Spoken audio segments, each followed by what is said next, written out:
to see all of you guys in person. It's been a long time since we've been out here in Toronto. I think the last time was during PDAC. Title of my presentation is The King of Burgers and the Queen of the Silver Camps. By the end of this will make sense. We do trade under the symbol BRC in Canada and BKRRF on the OTCQX. I'm told we're also on one of the German exchanges. If any of you are daring, give it a try. Let me know how it goes. Some forward-looking statements, obviously. The thing that I'm looking forward to most is the last tax loss season of this rate hike cycle to be nearing completion. We're a ticking time bomb right now in terms of our valuation, and I think this is the perfect time to get in front of you because this weakness is going to end December 31st. So we've got 3 projects in Nevada. We're focused on gold, silver, and we hit lithium too. In the last 18 months, we've made consequential discoveries at all 3 of our projects. We delivered 100 million ounces of silver equivalent at the highest grades in the entire industry for any large project. In addition, we made a multi-ounce gold discovery, a blind discovery right on trend of one of Nevada's most high-grade historic gold mines. It was called the Midas Mine. We hit 70 grams on a blind discovery on what was going to be a throwaway drill program just to hit our minimum work obligations with the vendor. And in our search for gold and silver down in Tonopah, halfway between Las Vegas and Reno, we hit lithium right at surface. So we've got about 100 million ounces, huge expansion potential baked in at depth, and we've got lithium right at surface is our cover rock. Now, you know, in terms of our valuation, we're backstopped now by 100 million ounces. This graph here shows us in relation to all silver deposits that are above 80 million ounces globally. First thing that should stand out is that there's not many. What you'll see is the gold bubbles denote pure precious metals. The blue denote polymetallic deposits. We're not a zinc mine pretending to be a silver mine. We're silver and gold, about 50-50 on an in-situ metals basis. It's very rare. The other thing that should stand out in terms of how few projects there actually are is that this is an industry that's severely lacking in grade. A lot of things have to go right for a lot of those marginal deposits to ever work. Every single thing that could happen, every single thing can go wrong with our project is still going to be a high margin operation. This is using a 200 gram per ton cutoff. We're on a block diluted basis, about 508 grams per ton. Along the y-axis is our ounce in the ground valuations. You'll see in terms of our high grade peers, we're trading at about a 50% discount. Our resource isn't priced in yet. The ink hasn't even been cast on the technical report. That's getting filed this week. This is our first conference where we're getting in front of our investors, and I'm going to be living out of a suitcase for the next 3 weeks, walking people through it. That bullseye on there, what that shows is where we were trading leading into our last resource on an ounce in the ground basis. We only put it out a couple weeks ago. In September, our ounces commanded the highest ounce in the ground valuation in the entire industry.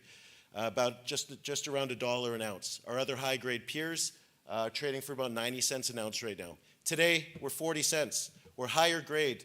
We're silver and gold. And we're on private land in Nevada. These ounces should be commanding the premium that they once were. Now, I said, you know, there's a lot of things, you know, have to go right for the marginal lower-grade deposits to work. If everything goes wrong with us and we switch to a 400 gram per ton cutoff grade, double our current cutoff grade that we're using, which is based on projected costs, we're still left with 70 million ounces at just under 800 grams per ton silver equivalent. There's nothing like this in the industry. You know, there was a time where right now, you know, we're trading for 40 cents an ounce. Our peers are $1. You know, in June of 2022, high-grade ounces, Vizslas, Dolivard, and Zars, we were commanding $2.50 an ounce in the ground. Silver was the same price. That just shows you the leverage call option nature of the proposition that we have. Obviously, and I think everyone underestimated just how brutal I guess the Fed hike cycle was going to be, but that's coming to an end. And you'll see that re-rate potential moving forward. I see my job in the next couple of weeks is to close that gap in valuation just to get back in line with our peers. But really, really the fun begins when the sentiment turns, and it turns quickly. And when it does, as I said, all other things being equal, all of our ounces were trading for $2.50 not that long ago.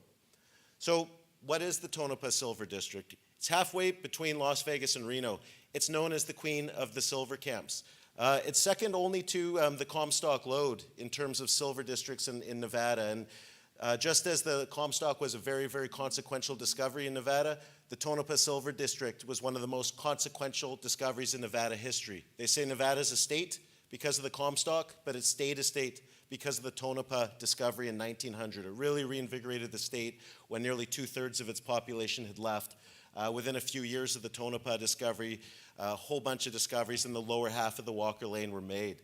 Now, in about 30 good years, from 1900 up until around 1930, the district produced just under 200 million ounces of silver and just under 2 million ounces of gold. All of that production came from 7.5 million tons. What does that mean? It means it's high grade and the metallurgy was phenomenal. Those people were, the historic miners were able to get all of that production out just using old stamp mills. It's cyanide soluble. You process it, you get silver, gold, and you're left with beach sand. You'll see that, it's banded vein. This is a low to intermediate sulfidation epithermal deposit with that nice banded texture. We're the first group to come back in, consolidate this district since production shut down in the 1930s. You'll see it was discovered in 1900. It was a hockey stick chart up in terms of production where by 1910, it was producing in the order of 14 million silver equivalent ounces per year. That fell off a cliff, primarily in the 1920s when they unpegged the price of silver. Tonopah was producing something called the peace dollar. The American government were pegging it at a dollar an ounce, selling it to the Bank of England to aid in the rebuilding and backstopping of their economy after World War I. It's the Tonopah silver is what that silver was made from in the peace dollar. When they unpegged the price of silver in the 1920s, it went from $1 an ounce down to 25 cents an ounce. Everything in the district went belly up. Our thesis was that the old-timers didn't stop mining because they ran out of ore. They stopped mining due to low metals prices and a tough market being the Great Depression. We've proven that thesis. In 3 years since we started drilling, we inherited 0 drill holes in the database. Actually, there was one. One drill hole in the database. We've drilled out 100 million ounces. We've put 6 million tons together, grading just under 250 grams per ton silver and 2.9 grams per ton gold, using a 200 gram per ton cutoff. As I said, just silver and gold. If I were to get rid of the gold credit and just look at the silver, this would still be the 4th highest grade large project in the entire industry. This thing's a monster. This is just conventional underground mining methods. We're not looking at any narrow vein stuff. We modeled down to 1.5 meters. It's about 80% long hole stoping, 20% cut and fill. And the mining costs were based off first principles. So this is what the district looked like in 1908 on the lower portion of your screen. It used to be thought of as an east-west vein corridor. The discovery in 1900 was made by a prospector walking his burro between camps. Big outcropping vein at surface, and what happened was those old-timers came in, they set up shop quickly, and bigger companies came in with more capital as they went underground. They did no drilling back then, they didn't need to. These veins were so rich. In fact, they were supergene enriched right at surface. What ended up happening was, over time, all of that production moved westward. It was an east-west vein corridor, the discovery on the east side of town, and over the decades that followed, all the production moved west. So the west side of the district's where the last commercial producing mines were. It's where the last development was done. And it's also this portion of the district that we consolidated and brought together. It represents the unmined extension. And we've just drilled out 100 million ounces of that extension, and it's going to keep going. Now, what we found with our drilling early on, and we've done about 125, 150,000 meters in the last 2.5 years, is that it's not truly an east-west vein corridor. It follows the margin of a caldera. So you've got a big blow-off top. About 21 million years ago, a volcano erupted, and Mother Nature, God bless her, left all this gold and silver for us. Now what we're finding is instead of going east-west, what it's doing is it's following the inner lip of this caldera. So it goes from east-west, and then you'll see that line across our property map. That's the caldera margin, which we're tracking the vein system through. That's what changed in our model. We had an unlocking of understanding with some drilling that we did last year. So this is what the property looks like from a satellite image. You'll see that red line cutting across our property. That's US Highway 95. It connects Vegas to Reno. We're the halfway point there. Right next to our project is the town of Tonopah. Across the street, well, in fact, you'll see that central resource area we've got there, we call that DPB. Right across the street from there is Burger King, the king of burgers, when the queen of the silver camps.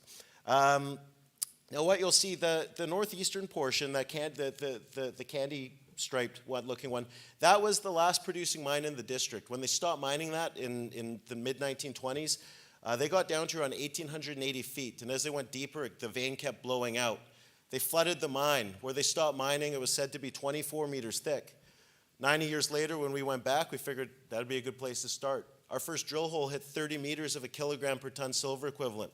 We also hit some stacked veins on top of it that the old-timers didn't even know were there. I think we hit 3.6 kilos in one of those as well. Now, as the crow flies, from where the old-timers left off to that northwest step-out zone in pink, which is a new resource area we included in this update a few weeks ago, you're seeing about 3 kilometers along this vein corridor. Now, if you actually track the margin of the caldera and the actual vein corridor, it works out to be about 4 kilometers. Now, I think after a maiden resource, which delivered, I think, 42 million ounces after our first year and a half of drilling or so, people thought that we capped our upside. They thought that it was only ever going to grow incrementally. Well, we just tripled that in about the span of 18 months. To get there, it cost us all of 8% dilution on a fully diluted basis. We've done a lot with a very little. You'll see our discovery costs are some of the lowest in the industry, 29 cents a silver equivalent ounce. We've also got, unlike that maiden where people thought that it wasn't going to grow anymore, or it was only ever going to grow incrementally, or it wasn't going to be a standalone. Well, we're past the standalone point now, and you'll see that those gaps in between the resource area, of that 4 kilometers of the vein corridor, which we've now tracked, 1.5 kilometers have yet to be drilled. We're going to connect the area, the central area, to that northwest step-out zone. That's about 1 kilometer right there. Easy, easy, low-hanging fruit. We've got about 500 meters to connect our other deposit in that wedge. Once again, low-hanging fruit. I think you're going to see our discovery costs continue to fall. Now, what's this going to be? Well, after that, I think we're going to be in a hell of a position to slap some economics on this after a third resource update, whenever that time will be. I'm in no rush to get the drills back there, certainly not in this market. And we've got a decent amount of the treasury to weather this storm until our ounces are valued the way they should be. As I said, there's something truly special about Tonopah. That's our drill rig set up in between a Comfort Inn and Suites and Subway sandwich shop. If you want something greasier, the Burger King's on the other side. It's got everything. Power, people, the Tonopah was, a real hub in Nevada in the early 1900s. It had the tallest building in all of Nevada up until the 40s. It was the Mizpah Hotel at about 7 stories. Vegas has since surpassed it just slightly. But we've truly got everything. It's a very special place. It's similar to Val d'Or. So, that's really what we've got there. 100 million ounces, expansion potential baked in. We don't have to step out another inch. But by the way, it keeps going to the northwest too. There's no reason to think that system stops. And we got a lot of room to run. I should say that this is, our entire claim block that this resource is on patented mining claims. That's private land. There's no permitting risk here. In fact, you're going to see an expedited permitting process. If this was in the hands of a major right now, they'd be driving it forward concurrently with their drilling and probably going underground pretty quick too. It's just state and county level officials there. There's no federal involvement in anything we're doing. And we straddle 2 counties, Nye County and Esmeralda, and these are 2 very pro-mining counties. In fact, right next to our property is a mining museum talking about the significance of our property. It overlooks our Victor headframe, which was the last producing mine in the district, and that's where we picked off on. It's truly an amazing place, and if you're ever in Nevada, it's about a 3-hour drive from Vegas, and there's a lot of cool stops along the way. But this is truly a very, very special part of Nevada history. Then we're showing that those history books have yet to be written.